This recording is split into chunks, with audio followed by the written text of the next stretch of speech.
بسم اللہ الرحمن الرحیم۔ السلام علیکم۔ ایک امیر کبیر سوداگر گھوڑے پر سوار ہو کر جا رہا تھا۔ اس کے پاس جواہرات اور سچے موتیوں سے بھری ہوئی 4 تھیلیاں تھیں۔ ان سچے موتیوں کو بیچ کر وہ تجارت کا سامان خریدنے کی غرض سے یہ سفر کر رہا تھا۔ اچانک وہ راستہ بھول کر ایک صحرا میں جا نکلا۔ اس کے پاس دولت تو بہت زیادہ تھی، لیکن کھانے پینے کا سامان نہ ہونے کے برابر تھا۔ چھاگل یعنی پانی کی بوتل میں تھوڑا پانی تھا، جو تپتے ہوئے صحرا میں داخل ہوتے ہی اس نے پی لیا۔ گرم ریت پر گھوڑا بھی چلنے کے قابل نہ رہا۔ رفتہ رفتہ اسے بھوک پیاس نے تنگ کرنا شروع کیا۔ وہ اگر اونٹ پر سوار ہوتا تو شاید اس مصیبت کا مقابلہ کر لیتا، کیونکہ اونٹ تو صحرا کا جہاز کہلاتا ہے۔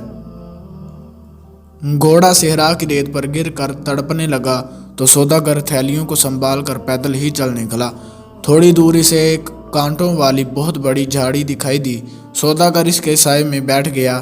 اس نے اپنی کمر سے بندھی ہوئی 4 تھیلیاں نکالیں، پھر چمکتے ہوئے قیمتی موتیوں کو غور سے دیکھنے لگا۔ وہ موتی جن کی چمک سے وہ خوش ہوا کرتا تھا، اسے پتھروں سے بھی کم قیمت کے لگ رہے تھے۔ اس کی صرف ایک ہی خواہش تھی کہ کاش وہ جواہر کے دانے جوار یا گندم کے دانوں میں تبدیل ہو جاتے، کم از کم اس کی بھوک تو مٹ جاتی۔ رفتہ رفتہ سورج ڈھلنے لگا تو صحرا کی گرم ریت ٹھنڈی ہو گئی۔ اس نے جھاڑی کی جڑوں کو کھودا تو گیلی ریت دیکھ کر بہت خوش ہوا۔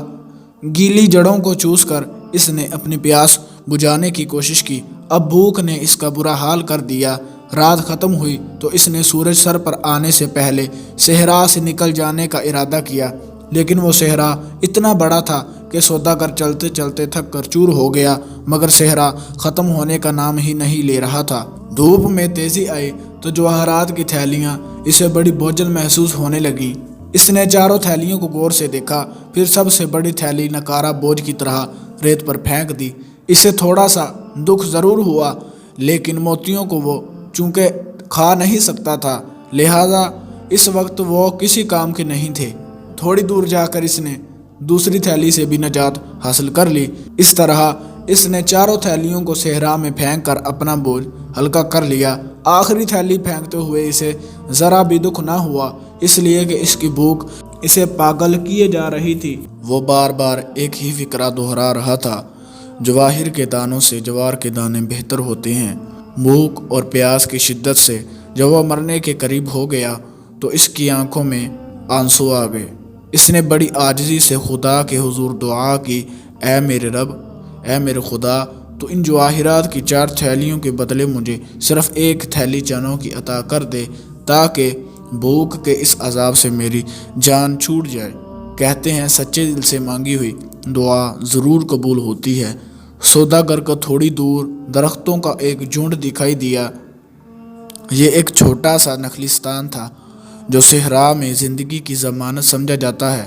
اس نخلستان میں پانی کا ایک چشمہ بھی بہہ رہا تھا۔ سوداگر نے اپنی پیاس بجھائی تو اس کی جان میں جان آئی۔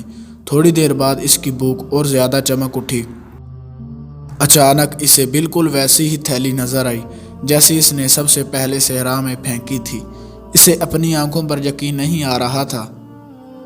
تھیلی موتیوں سے بھری ہوئی دکھائی دے رہی تھی۔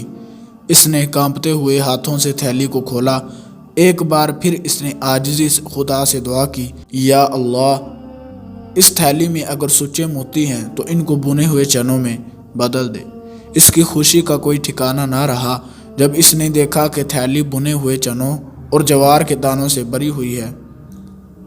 اس نے خدا کی اس نعمت پر لاکھ لاکھ شکر ادا کیا۔ وہ سوداگر اپنی جان بچا کر صحرا سے واپس آیا تو بالکل بدلا ہوا انسان تھا۔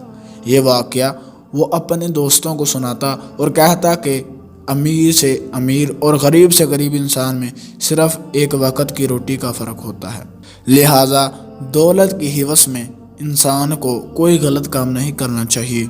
تو دوستو، آئی ہوپ کہ آپ کو یہ ویڈیو پسند آئی ہے۔ تو اگر پسند آئی ہے تو اسے لائک کریں، شیئر کریں اور ہمارے چینل کو سبسکرائب کریں۔ اللہ حافظ۔